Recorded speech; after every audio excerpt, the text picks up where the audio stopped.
Sajt HR Mediji Online, nastao kao diplomski rad Krešimira Kormana, predstavlja najpotpuniju bazu hrvatskih medija na internetu. Projekt koji se kontinuirano razvija godinu dana sadrži gotovo 250 medija koji posjeduju svoje web stranice bez obzira radi li se o radiju, televiziji ili tiskovini. I ne sama inicijativa da se napravi takav jedan projekt došlo od toga jer u vrijeme kad su HR mediji počeli idejno se izrađivati, na našem webu nije postojao sličan servis. Ažurnost podataka postignuta je mogućnošću da svaki od kategoriziranih sajtova sam mijenja podatke. Tu je i pretraživač koji osim klasičnog pretraživanja nudi snalaženje po vrstama medija, tipu koncesije ili vrlo korisno geografskoj lokaciji.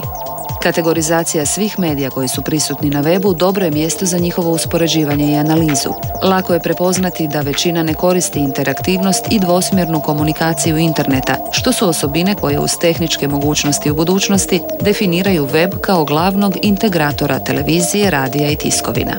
Jedan limitirajući faktor zbog čega to nije iskorišteno do krajnjih potencijala, 90% korisnika još u Hrvatskoj koristi modemski pristup, znači jako spori protok podataka. Za bilo kakve zahtjevnije sadržaje, multimedijalne, trebali bi brže stalne internet veze.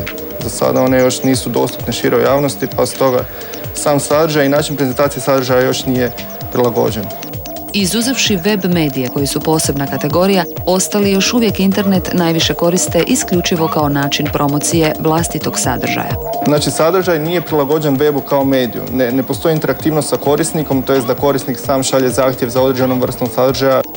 Bez obzira na stupanj razvoja internetiziranog medijskog prostora, HR Mediji Online nudi jedinstven prostor za njihov uvid i usporedbu. Mišljenja o kategoriziranim subjektima posjetitelji sajta HR Mediji Online mogu i sami napisati što je često i najbolja preporuka za posjet određenoj lokaciji.